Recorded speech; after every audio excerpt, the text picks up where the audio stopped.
열왕기상 15장 33절에서 16장 14절까지 말씀입니다.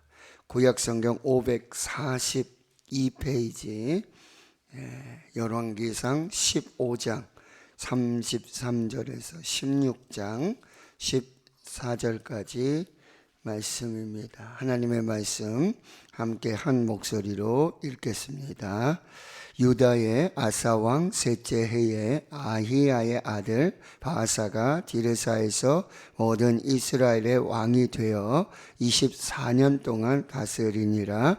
바아사가 여호와 보시기에 악을 행하되 여로보암의 길로 행하며 그가 이스라엘에게 범하게 한 그 죄 중에 행하였더라.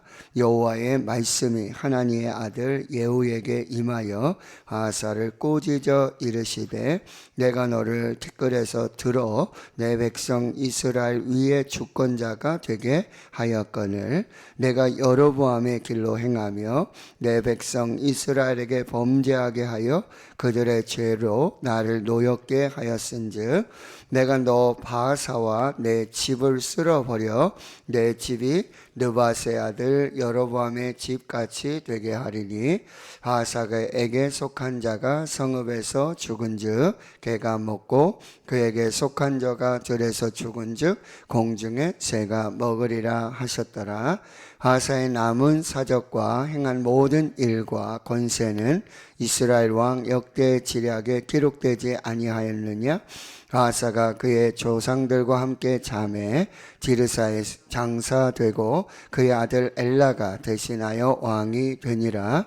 여호와의 말씀이 하나님의 아들 선지자 예후에게도 임하사 바아사와 그의 집을 꾸짖으심은 그가 여로보암의 집과 같이 여호와 보시기에 모든 악을 행하며 그의 손의 행위로 여호와를 노엽게 하였음이며 또 그의 집을 쳤음이더라.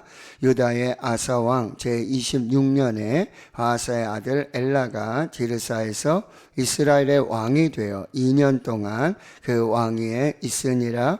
엘라가 디르사에 있어 왕궁 맡은 자 아르사의 집에서 마시고 취할 때에 그 신하 곧 병거 절반을 통솔한 지휘관 시므리가 왕을 모반하여 시므리가 들어가서 그를 쳐 죽이고 그를 대신하여 왕이 되니 곧 유다의 아사왕 제27년이라. 시므리가 왕이 되어 왕위에 오를 때에 바아사의 온 집안 사람들을 죽이되 남자는 그의 친족이든지 그의 친구든지 한 사람도 남기지 아니하고 바아사의 온 집을 멸하였는데 선지자 예후를 통하여 바아사를 꾸짖어 하신 여호와의 말씀같이 되었으니 이는 바아사의 모든 죄와 그의 아들 엘라의 죄 때문이라. 그들이 범죄하고 또 그의 아들 엘라의 죄 때문. 13절부터 다시 읽겠습니다. 이는 바아사의 모든 죄와 그의 아들 엘라의 죄 때문이라. 그들이 범죄하고 또 이스라엘에게 범죄하게 하여 그들의 헛된 것들로 이스라엘 하는 여호와를 노하시게 하였더라. 엘라의 남은 사적과 행한 모든 일은 이스라엘 왕 역대 지략에 기록되지 아니하였느냐. 아멘. 지금 이스라엘 왕들의 역사입니다. 이스라엘은 처음에 이제 사울, 그 다음에 다윗, 솔로몬까지는 통일 왕국입니다. 근데 솔로몬의 아들 르호보암 때에 이제 남유다와 그리고 여로보암, 이게 북쪽 이스라엘과 이렇게 남과 북이 분열 왕국이 되어집니다. 오늘 여러분 들어오실 때 혹시 뒤편이나 이렇게 지금 열왕기 상하를 우리가 새벽에 5월에도 6월에도 이제 계속 보게 될 터인데요. 이렇게 이스라엘의 역사, 왕들의 이야기, 그래서 남쪽 유다 왕들, 북쪽 이스라엘 왕들. 그래서 1페이지, 2페이지, 3페이지, 4페이지 이렇게 여기 이렇게 해놨으니까요. 여러분 새벽에 오시면서 이걸 보시면서 또 성경 보시면서 하시면 조금 이해가 되실 것입니다. 오늘 이제 본문의 말씀은 열왕기상 15장 33절에서 16장 14절까지 말씀인데요. 이제 북쪽 이스라엘 왕들의 이야기가 조금 계속해서 나오고 있습니다. 여기 여러분 1페이지를 보시면 북쪽에 이스라엘의 여로보암, 그 다음에 그 아들 아비야가 있었는데 병이 들어서 죽습니다. 그래서 또 다른 아들 나답이 이어서 왕이 되고, 그 다음에 이제 오늘 살펴보게 되는 바하사와 엘라 왕의 이야기입니다. 바하사와 엘라는 아버지와 아들입니다. 그런데 이 여로보암의 그 왕조와 바하사의 왕조가 다릅니다. 그래서 여기 옆에 보시면 1차 쿠데타, 2차, 3차, 4차, 5차, 6차, 7차, 8차 해가지고 여로보암 왕부터 호세아 왕까지 여러분 8번의 왕조가 바뀝니다. 북쪽 이스라엘. 계속해서 모반이 나고 반역이 나서 이 왕들의 역사를 이렇게 보게 되는데, 이 남쪽 유다는 물론 선한 왕도 있고 악한 왕들도 있었지만 다윗의 자손으로 이제 마지막 시드기야 왕까지. 그래서 북쪽 이스라엘은 호세아 왕 때 기원전 722년에 멸망합니다. 아수르에. 그리고 남쪽 유다는 그 후로도 약 한 150여 년 더 왕조가 지속되면서 586년에 이 바벨론에 의해서 나라가 멸망을 하게 되는 이 이스라엘의 역사 이야기입니다. 그러면서 우리는 역사는 이제 보시면 계속 아시겠지만 계속 반복이 됩니다. 그리고 그 역사에 교훈이 있는데요, 그 교훈 속에서 정말 하나님의 뜻을 발견하지 못하면 그 악의 역사가, 죄악의 역사가 계속해서 여전히 반복이 되고요. 그리고 하나님의 이 주권적인 역사가 있다라고 하는 거예요. 역사의 주관자는 하나님이시다. 그리고 나라의 왕들을 세우시고 폐하시는 분도 하나님이시다 라고 하는 것을 우리가 이제 살펴보게 되어집니다. 자, 15장 33절에 유다의 아사왕, 이제 남쪽 유다의 아사왕, 이제 르호보암, 그 다음에 아비야, 아사왕이 이렇게 등극을 하게 되는데, 아사가 왕이 되고 셋째 해가 되던 해에 북쪽에는 이제 아이야의 아들 바하사가 디르사에서 모든 이스라엘의 왕이 되어서 24년, 굉장히 긴 이렇게 반역이 나고 모반이 나고 쿠데타가 나는 이런 상황 속에서 아주 긴 24년의 그런 왕의 그 통치를 하게 되는데, 여기 디르사가 있습니다. 디르사. 이제 북쪽 이스라엘의 당시 수도인데요. 아가서에서 보면 이제 솔로몬이 쓴 이제 아가서, 술람미 여인과의 뭐 사랑의 이야기, 이런 아가서에 보면 6장 4절에 디르사가 굉장히 아름답게 묘사됩니다. 그리고 그 디르사도 실제적으로 아주 비옥한 땅이고 북쪽 이스라엘의 수도가 될 만큼 아주 좋은 그런 성읍이라는 걸 알 수가 있어요. 근데 거기에서 왕이 돼서 다스리고 통치하는 그 바하사의 그런 통치와 그 삶은 결코 아름답지 않았다는 거예요. 34절 보십시오. 바하사가 여호와 보기에 악을 행하되 여로보암의 길로 행하며.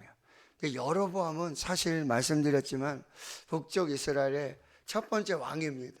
그리고 그 왕조가 여로보암 다음에 이 나답 2대에 걸쳐서밖에 그 왕을 하지 못했어요. 그런데 이 북이스라엘의 이 호세아 왕까지 멸망하는 그 역사 속에 여로보암의 이야기가 빠지지 않습니다. 그런데 그게 좋은 이야기냐? 절대 아니라는 거죠. 여로보암이 하나님 앞에서 악을 행하고 범죄하고 우상을 섬기고 그 악을 행하였던 그거를 희한하게도 그 북쪽의 모든 왕들이 그대로 답습하고 있다는 거예요. 여로보암의 길로 행하였다. 그가 이스라엘에게 범죄하게 한 그 죄 중에 행하였더라. 자, 첫 번째 여러분 보십시오. 북쪽 이스라엘은 끊어지지 않는 이스라엘의 죄악의 역사가 반복되고 있다는 거예요. 그 기원이 누구냐면 바로 여로보암입니다. 여로보암이 이 죄악의 모델이 되는데 그 죄를 계속해서 반복하고 있다라고 하는 거예요. 그러면 여러분, 나는 어떤 길로 가고 있는지, 여로보암의 길을 가는지, 다윗의 길을 가는지, 항상 이게 열왕기에 비교가 돼요. 여로보암의 길을 갔는지 다윗의 길을 갔는지, 이게 하나님께서 이스라엘의 왕들을 평가하는 기준이에요. 여로보암의 길, 다윗의 길. 나는 어떤 행동 방식을 따르고 있는지, 누구의 삶의 방식을 따르고 있는지, 누구의 길을 따르고 있는지 다시 한번 살펴봐야 돼요. 그런데요, 여러분, 그럼에도 불구하고 하나님은 이 이스라엘의 그 역사 속에 아주 친밀하게 개입하신다는 거예요. 그래서 선지자를 보냈어요. 여로보암 왕 때는 누구였습니까? 실로의 사람 이 아이야를 보내서 여로보암이 왕이 될 것과, 그리고 여로보암의 아들 아비야가 죽게 될 것, 그리고 그 신하 중에 바사라는 사람이 나타나서 이제 너의 집안과 모든 자손을 멸하게 될 것이다 라고 하는 그 예언의 이야기가 말씀되었고 선포되었고 그대로 이루어지게 됐다는 거예요. 그러면 이제 바사가 왕이 됐는데 24년 동안 이 북쪽 이스라엘을 다스리는데 여로보암의 길을 가고 있는 이 북쪽 이스라엘에게 하나님은 16장 1절에 하나니의 아들 예후를 보냅니다. 이제 북쪽에 이 예후라는 이름이 나오는데 선지자의 이름도 있고 나중에 왕이 되는 예후라는 이름도 있습니다. 근데 하나님은 이렇게 선지자를 보내셔서 하나님의 말씀을 보내셔서 비록 죄악을 행하고 여로보암의 길을 가고 있지만 계속해서 돌아오도록, 회개하도록 하나님이 계속해서 간섭하신다라고 하는 거예요. 근데 결정적으로 여로보암도 이 아이야를 통한 하나님의 말씀을 듣지 않아요. 무시합니다. 다 보고도, 다 듣고도 회개하고 돌아오지 않습니다. 결국 심판입니다. 자, 바하사에게도 여호와의 말씀이 하나님의 아들 예후를 통해서, 그래서 바하사를 뭐합니까? 꾸짖어 이르십니다. 2절, 내가 너를 티끌에서 들어 내 백성 이스라엘 위에 주권자가 되게 하였거늘. 티끌이라고 번역되어 있는데 옛날 번역은요 진토입니다. 진토는 뭐죠? 먼지입니다. 흙입니다. 그렇게 무가치하고 아무것도 아닌 존재, 그 속에서, 진토에서, 이 티끌에서, 먼지 가운데 너를 들어서 내가 이스라엘의 주권자가 되게 하셨다, 왕이 되게 하셨다. 이게 뭐죠? 하나님의 은혜죠. 그런데 그 은혜를 무시하게 되는 거예요. 그 은혜를 감사하지 않습니다. 그 은혜를 기억하지도 않습니다. 고린도전서 15장 10절, 사도 바울의 고백이 무엇입니까? 나의 나 된 것은 하나님의 은혜로 된 것이다. 자, 이게 우리 신앙의 가장 기본이 되고요. 에베소서의 말씀에 너희가 은혜로 인하여 믿음으로 말미암아 구원을 받았다. 그러니 아무도 자랑하지 못하게 하는, 이게 우리가 하나님께 받은 구원의 은혜라는 거예요. 하나님 왜 나를 복주지 아니하실까? 내 왜 인생은 이럴까?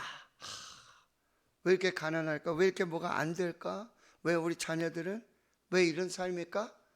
여러분, 우리에게 주신 가장 큰 은혜가 무엇입니까? 은혜로 구원하여 주신 은혜예요. 구원하여 주신 은혜.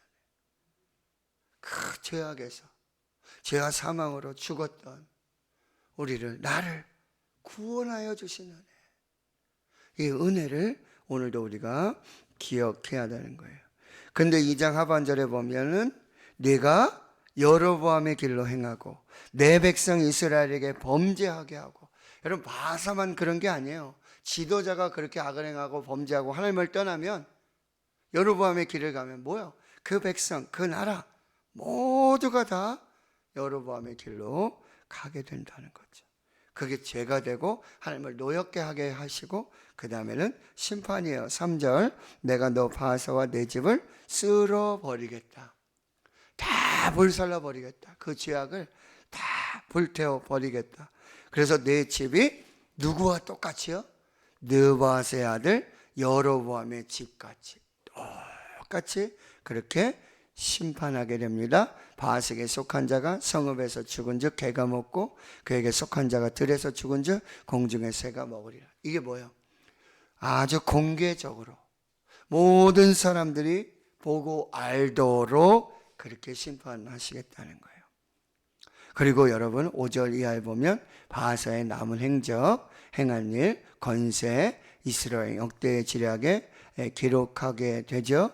6절에 바하사가 조상들과 함께 자고요, 디르사에 장사되고 그의 아들 엘라가 대신하여 왕이 되는데 7절 말씀에 이건 여호와의 말씀이 하나냐의 아들 선지자 예후에게 임하사 바하사와 그의 집을 꾸짖으심은 그 여로보암의 집과 같이 여호와 보시기에 모든 악을 행하며 그의 손의 행위로, 이 손의 행위 그가요 아주 주도적으로 계획적으로 치밀하게 이 악을 행하였다라고 하는 것을 말해주고 있어요. 그러면 하나님의 진노, 하나님의 심판, 그의 집, 자손까지도 하나님께서 다 결과적으로 심판하시게 된다. 8절을 보시면 유다의 아사왕. 그런데 여러분 남쪽은 이 유다왕이 왕조가 변하지 않아요. 여기 지금 특별한 이야기를 나오고 있지만 여러분 이렇게 하나님께서 나라를 지켜주지 아니하시고 하나님께서 이 왕조를 지켜주지 아니하시면 결국에는 하나님 주권에 달려있다라고 하는 것을 보여주고 있는 거죠. 아사왕 26년에 이제 바하스의 아들 엘라가 역시 디르사에서 왕이 되고요 2년밖에 통치하지 못합니다. 이렇게 여러분 칼을 쓴 자는 결국 칼로 망하는 거예요. 결국 반역은 반역을 낳고 반역이 계속 반복되면서 반역으로 왕조를 세우지만 또 반역으로 그 왕조가 무너지는 이 아이러니한 역사가 북쪽 이스라엘의 역사에 계속 반복되고 있다는 거죠. 9절을 보십시오. 엘라가 디르사에서 왕궁 맡은 자 아르사의 집에서 술 마시고 취하고 연회를 즐기고 있는데요, 그 신하 곧 병거 절반을 통솔한 지휘관 시므리가 있습니다. 왕을 모반합니다. 그리고 시므리가 들어가서 그를 쳐 죽이고 그를 대신하여 왕이 되는데 곧 유다의 아사왕 제27년 1년 만에 2년 안에 이 왕조가 무너지고 있다는 거예요. 그런데 11절에 보세요. 시므리가 왕이 되어 왕에 오를 때 어떻게 합니까? 바하사의 온 집안 사람들을 다 쳐 죽입니다. 예후가 예언한 대로 그대로 이루어지고 있는 거예요. 근데 여러분 여로보암의 아들 나답이 왕이 되고 바하사가 이 반란을 일으킬 때는 그래도 여로보암의 자손만 그 아들들만 죽이는데요, 이게 확대됩니다. 시므리는 또 누구까지요? 그 남자 친족이고요, 누구까지? 친구들까지. 남자면 다 죽이는 그런 역사들이 나타나게 하는 거예요. 한 사람도 남기지 않습니다. 12절에 바하사의 온 집을 멸합니다. 이것은 선지자 예후를 통하여 바하사를 꾸짖어 하신 여호와의 말씀이 그대로 이루어진 것이다. 13절, 이는 바하사의 모든 죄와 그의 아들 엘라의 죄 때문이라. 뭐야? 아버지의 죄가 그 아들에게로 그대로 대물림 돼가지고 그대로 이스라엘의 죄가 되고 있다는 거예요. 어제 새벽에도 말씀드렸어요, 여러분. 죄를 대물림할 것인가? 악을 대물림할 것인가? 복을 대물림할 것인가? 은혜를 대물림할 것인가? 이거 너무너무 중요한 것이라는 거예요. 무엇을 유산으로 물려줄 것인가? 신앙의 유산, 믿음의 유산, 여호와를 경외하는 이거밖에 없어요. 그들이 범죄하고 또 이스라엘에게 범죄하고, 여러분 지도자가 범죄하면 그 나라의 모든 백성들이 그 지도자를 따라서 역시나 범죄. 이게 우리가 지도자를 위해 기도해야 될 이유예요. 대통령을 위해 기도하고 위정자들을 위해 기도하고 정말 하나님의 일 맡은 자들 위해서 기도해야 된다는 거예요. 그들의 헛된 것, 이게 우상입니다. 그래서 이스라엘의 하나님 여호와를 노하시게 하였더라. 엘라의 남은 사적 행한 모든 일 이스라엘 역대지략에 기록돼. 여러분 이렇게 악한 왕의 역사도 다 하나님이 기록하세요. 선한 왕의 역사도 하나님이 다 기록하게 하세요. 뭐 하라는 거죠? 교훈 삼으라는 거예요. 역사에서 교훈을 찾으라고 하는 것이에요. 역사를 보고 그 역사를 주관하신 하나님, 왕을 세우시고 왕을 폐위하시고 심판하시고 복을 주시고 이 모든 역사의 주권이 하나님께 있다라는 사실, 이것을 우리가 반드시 기억해야 한다라고 합니다. 자, 결론입니다. 우리는 죄악의 모델이 될 것인가? 우리는 죄악을 대물림할 것인가? 아니면 하나님의 은혜의 모델, 하나님의 은혜와 축복을 대물림해야 할 것인가? 그리고 항상 우리가 기억해야 될 것은 바로 하나님의 은혜라고 하는 것. 티끌 가운데, 먼지 가운데, 진토 가운데서 우리를 구원하여 주신 하나님의 은혜를 기억하고요. 하나님은 역사를 주관하시는 주권자, 하나님은 모든 나라의 진정한 왕이 되신다라고 하는 거예요. 왕을 세우시고 왕을 폐위하시는 모든 것이 바로 하나님의 주권 아래 있다라고 하는 것입니다. 마치 여로보암과 나답, 그리고 바사와 엘라, 왕조는 다르고 왕은 달라요. 근데 그 모습은요 똑같아요. 이런 건 뭐예요? 데칼코마니, 데자뷰, 아주 똑같이 반복되는 그런 역사. 다른 인물들이고요, 다른 왕조예요. 근데 운명은 똑같고 반복되는 죄악의 역사가 계속 되고 있다는 거예요. 실패 속에서 아무것도 배우지 못하는 것이 가장 큰 실패라고 한다는 사실이에요. 근데 그 악을 행하는 사람들의 특징은 뭐죠? 은혜 쉽게 잊어버립니다. 그리고 하나님의 말씀 너무나 쉽게 무시하게 된다라고 하는 거죠. 은혜를 기억하고 하나님의 말씀이 어떠한지 잘 분별하여서 악에게 지지 말고 선으로 악을 이기고, 그리고 뭐요? 원수 갚는 것은 하나님께 맡기고 하나님 주신 그 은혜를 따라 사명을 따라 직분을 감당하는 우리 모두가 되어야 할 것입니다. 오늘 우리에게 주시는 이 하나님의 말씀으로 또 우리가 하나님 앞에서 또 거룩하고 복된 은혜의 삶을 살 수 있기를 예수님의 이름으로 축원합니다. 아멘. 자, 오늘도 우리는 함께